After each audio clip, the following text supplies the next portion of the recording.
What's up, madlang people? At magandang tanghali po sa inyong lahat. And welcome to my YouTube channel, Zianlin Vlog TV. At kung hindi ka pa nakapag-subscribe, back ka naman.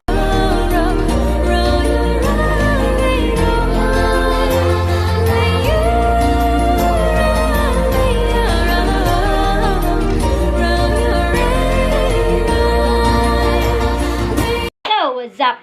So, for today's video is magluluto ako ng sinabawang isda. Oo. Sa mga taga-bukid dyan, alam po nila yan pong ulam nila. So, shout out po sa mga taga-bukid dyan, sa taga-Negros. Hello po, magandang tanghali po sa inyong lahat.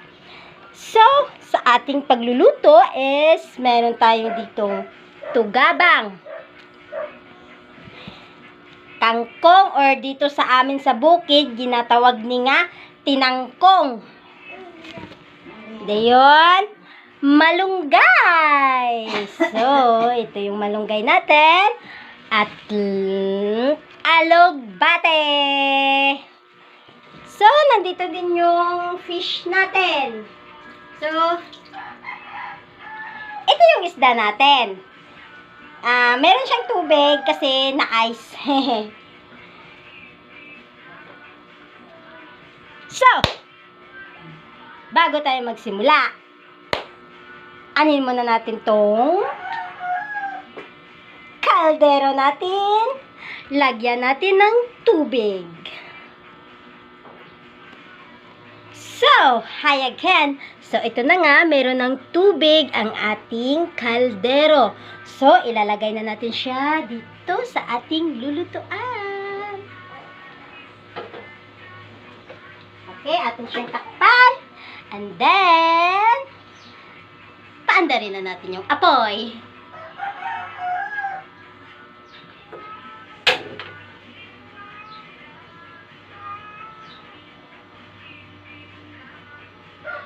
Ilalagay na natin siya sa low. Sa low.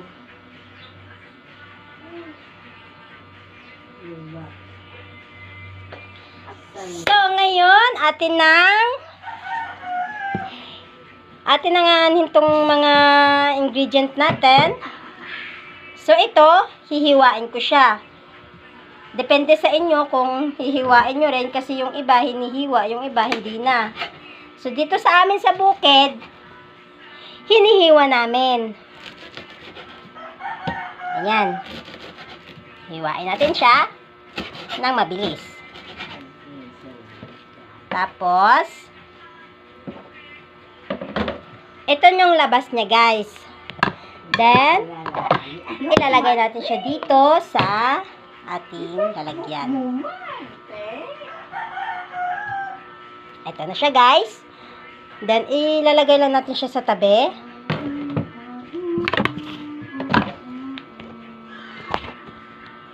Tsaka, ang next natin ay ito, yung tinangkong, yung tawag namin dito. Or, ewan ko sa iba kung anong tawag nila dito. Bahala na kayo kung anong tawag nyo. So, ganito lang siya. Yan. Ayan na natin. Meanwhile, so, welcome back again. So, dito na tayo. Continue lang tayo sa ating ginagawa. Medyo bilisan natin. Kasi mabilis lang naman talaga siya. So, guys, alam ng mga taga-bukid to. Kasi yung mga taga-bukid, for sure, nakakaulam na rin sila ng ganito. Kasi pag tag-init talaga, pag ganito talaga yung panahon, sarap talagang humigop ng sabaw. Yung iba, inuulam nila noodles. Tsaka yung iba, kung hindi isda. Ewan ko sa kanila kung anong ulam nila. Okay, bilisan na natin kasi baka kumulo na yung ano natin. So, separate na po natin. So, next natin gagawin ito yung alugbate. So, guys, itong alugbate, meron kang beneficiary na makukuha dito, ha. Kasi yung alugbate, pwede mo siyang gamitin sa skin allergy. O, tama yun. Based on my experience, nilagay ko siya, in-apply ko siya nung meron akong skin allergy. At saka itong alugbati, guys, alam nyo, nagpapakinis ito ng balat. Oo. Maganda ito sa skin natin. Kasi pinoprotektahan niya yung balat natin. At kapag maputi ka, mini-maintain niya yung sorry, inuubo kasi ako. Meron akong sipon at saka ubo.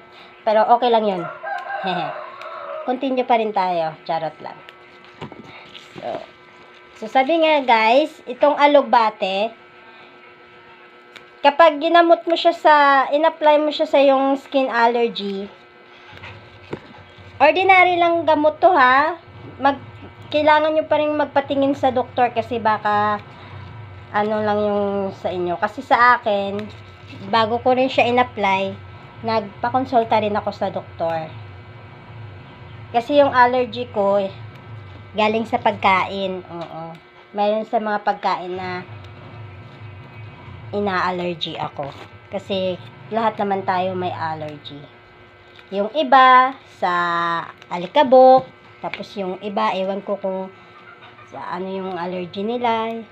Pero ano naman is yung sa pagkain.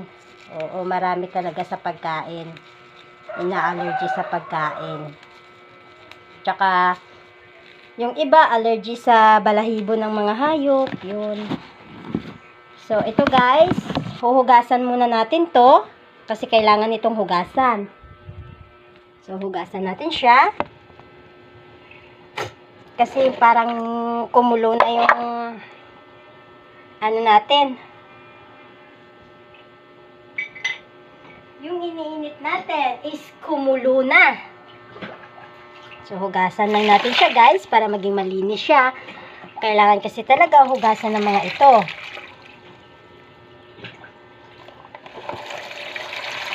Hugasan lang natin siya. Ayan. Pasensya na kung hindi makita ha. See you know. Basta hinuhugasan natin siya. Oh, ayan. Yan, gawin natin. Hugasan natin siya. Ganito.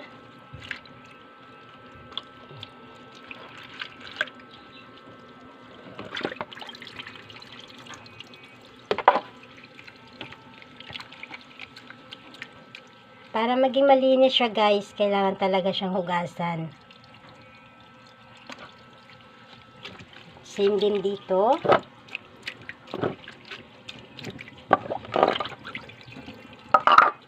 And then, lagyan lang natin ulit ng tubig.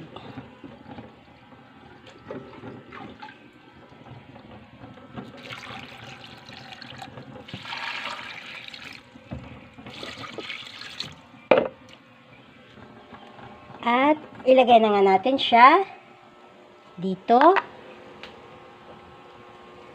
Ayan. So, timing dahil kumulo na yung ano natin. Ayan, kumukulo na siya. Ayan, kumukulo na yung ano natin. So, ilalagay na natin tong kangkong. Una natin siyang ilalagay.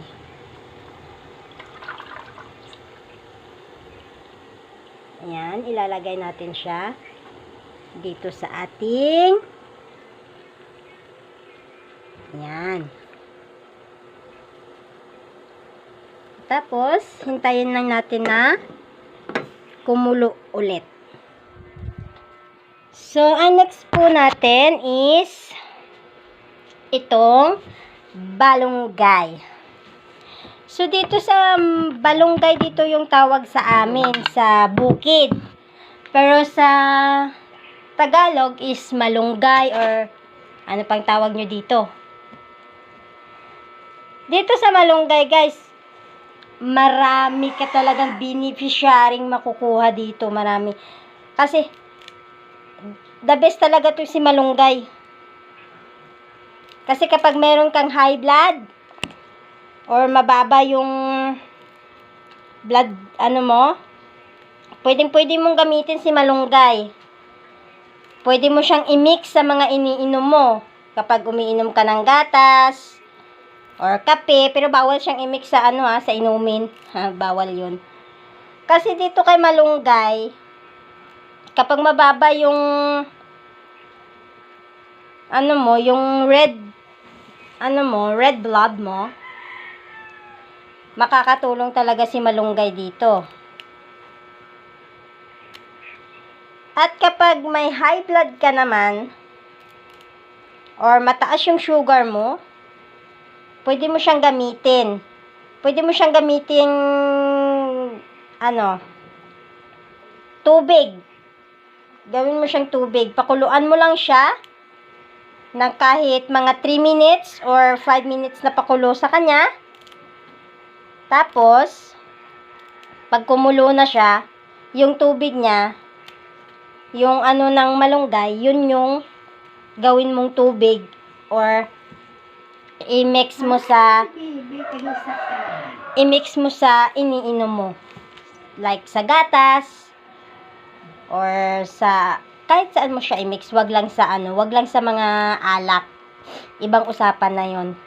Kasi based on my experience, ganun din yung ginagawa ko. Experience ko rin to nung bumaba yung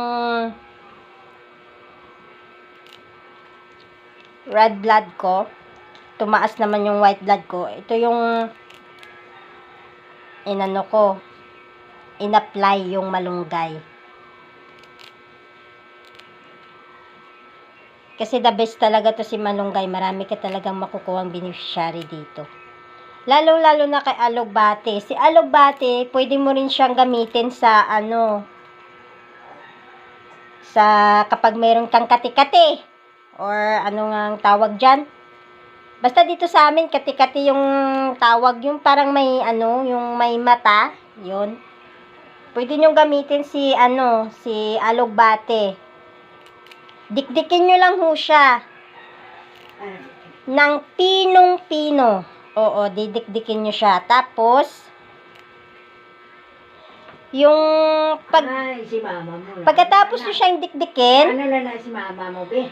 i-apply nyo na siya dun sa part kung saan kayo merong kati-kati. At, ilalagay nyo siya dun sa may, sa ibabaw ng mata niya mismo. In 2 to 3 days, magiging okay na yung yung kati-kati nyo kasi mapipisa na siya. Effective talaga siya. Effective si alugbate. Ang ingay ng mama ko, no? By the way pala guys, isa akong single mother. Oo. Meron akong anak, ayun sa mama ko, binabantayan niya. A few moments later. So guys, eto na, kumulo na ulit siya.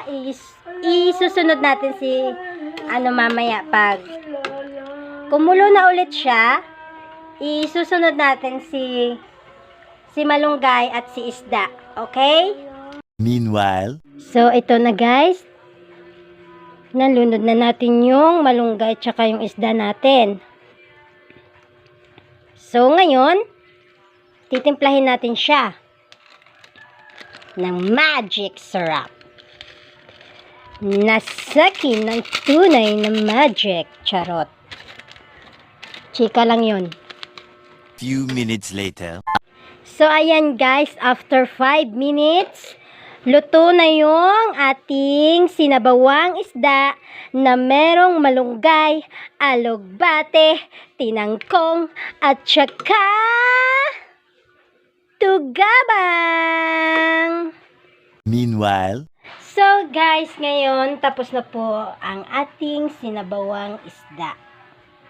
So, salamat po sa panunood at sana po nag-enjoy kayo at God bless po. See you for my next video. Bye-bye! Mwah!